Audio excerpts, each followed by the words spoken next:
ikaw-ikawang pananalasa ng severe tropical storm Christine sa halos buong Pilipinas. Mga syudad at probinsya na binaha at nalubog sa putik. Mga gumuhong lupa at naglalakihang bato.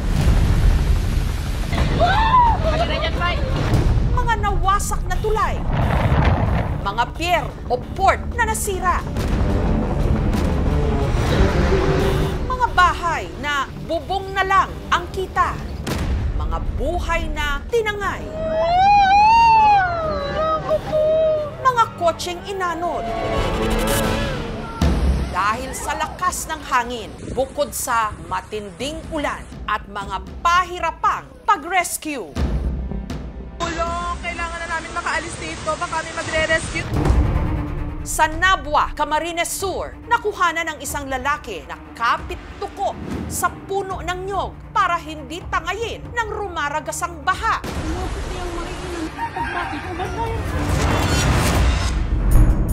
Ang lalaki, anak ni Ernesto na si Sandy, na nagawang kumapit sa puno ng nyog matapos daw tumaob ang sinakyan nilang bangka. Nagkahiwalay kami mag-ama. Hindi ko nga makita itong anak ko kung nasaan na. Ang mga kamag-anak ni Ernesto na sakay ng bangka, pumalaot para sagipin si Sandy. Na nung mga oras na yon, hinang-hina na dahil 12 oras nang nakikipagbuno sa rumaragasang baha. Talagang mahirap po kasi sa lagas ng agos. Buti nga po wala nang hangin nung nire-rescue namin si Sandy. Nung nakalapit ang rescue, bumitaw si Sandy. At saka kumapit na lang sa gilid ng bangka. Nangoro si Amang Diyos, makaligtas pa. Yung makita ko na yung nagkukuha sa akin, mayang-maya na ako. Ang ibinagsak na volume ng ulan ni Christine umabot ng 528.5 millimeters. Mas marami kumpara sa ibinagsak ng bagyong Ondoy at Yolanda na nasa 40 millimeter lang. Mabagal ang pagkilos ng bagyo kaya matindi ang pag-ulan sa isang lugar. Another reason is papunta tayo sa La Nina. Dahil sa taas ng baha sa Nabua, nandito po kami sa bubong. si Christine nakatukayo pa man din ng bagyo. Sa bubong na ng kanilang bahay nagpalipas ng magdamag. Hindi na po possible na umalis po kami dun sa bahay dahil madilim na po. Malakas po yung agos ng tubig. 11 po kami nasa bubong. Kaya ang kanyang tatay Perto gumawa na ng paraan para sila'y makalikas. Hindi niya natitiis na nakikita niyang ilang oras na po kaming walang kain, hindi nakatulog. Sa awa, naisip niya talaga na gumawa po ng balsa. Pero ito ang naging mitya ng kanyang buhay. Sabi, hindi ko na kaya, malamig, pinupulikat na ako. Sabi ko, humawak ka, huwag kang bibitaw. Nahulog na siya dun sa tubig.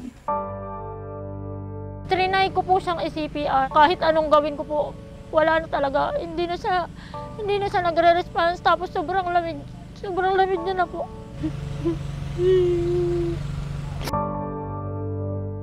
Susunod, andito po tayo sa pinakasentro ng Barangay Sampaloc, sa bayan po ng Talisay dito sa Batangas. Sa casualty count ng Bagyong Christine, itong barangay na ito ang nakapagtala ng pinakamaraming patay.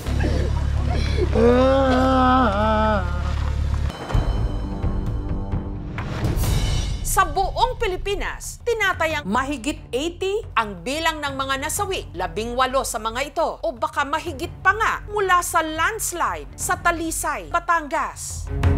Ang bahagi ng bundok natapyas. Nitong Biyernes, nagtungo ang aming team sa Talisay. Kamusta ho ba yung tama ng Christine dito? Mukhang matindi ho kasi yung landslide. Almost 24 hours, ma'am, na parehang ulan, pagtapos nagkaroon ng hangin pa. Tuloy-tuloy na po siya hanggang sa, umabot na po hanggang sa bubungan ng mga bahay. Papunta pa lang, nakapanlulumo ang aming mga nadaanan. Halos lahat nalubog sa putik. Nawasak.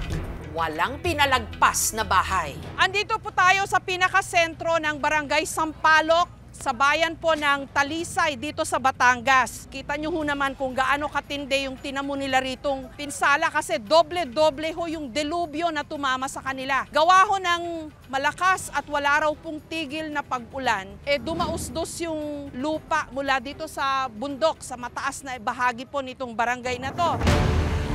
Talagang walang kalaban-laban yung mga bahay na nandito. May kotse, may mukhang buong bahay yata itong na-wash out dito. Mukhang ang laki nung lilinisin nyo ah.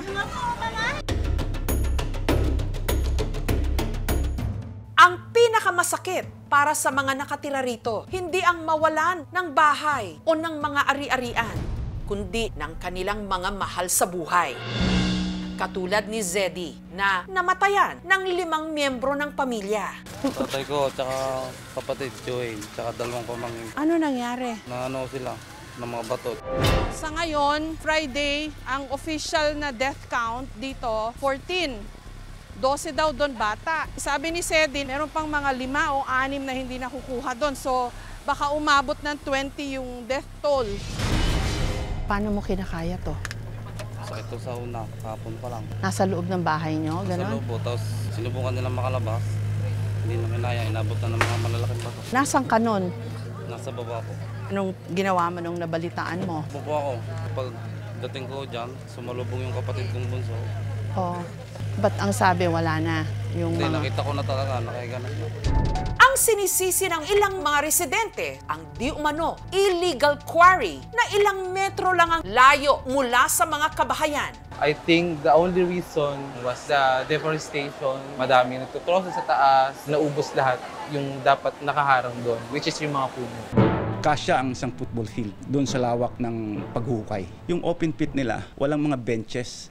Nitong nakaraang taon, sinalakay pala ito ng mga kawani ng NBI. Yung sinasabi noon na nagkaroon ng raid ng NBI, it's about 5 barangay ang layo niya sa Sampaloc. I don't think factor ang quarrying dahil ang Talisay ay kabilang sa protected area ng Taal Volcano.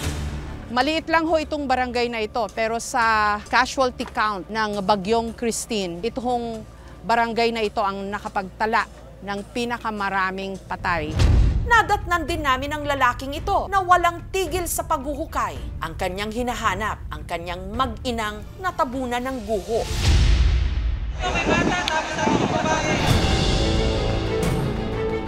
Makalipas ang ilang oras, natagpuan din ang kanyang misis at ang kanyang anak, pero parehong wala na itong mga buhay.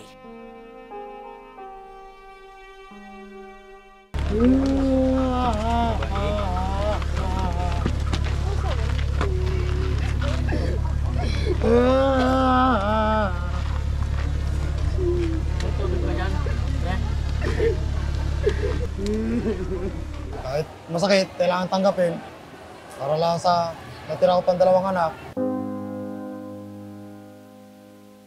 Ngayon lang ho nangyari po ito nangyari. So, nung malaki na po yung tubig, hindi na po kami nakapag-rescue.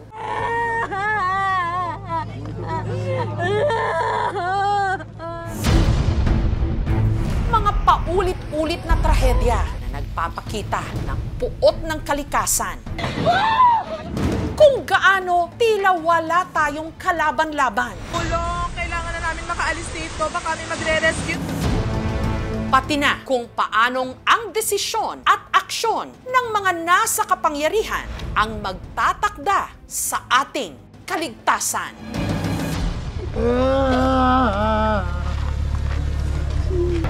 Sa libo-libong mga sasakyan na nasa impounding area, may isa raw dinala roon na talaga namang sumubok sa katapangan ng mga gwardya. Sinong may karanasan dun sa bus? Ang naramdaman ko noon, malabog dun sa loob ng bus. Habang lumilibot ang aming team, may nahagip ang CCTV camera na parang aninong lumutang sa hallway.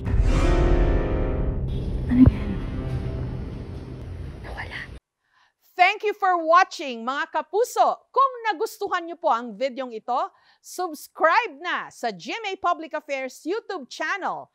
And don't forget to hit the bell button for our latest updates.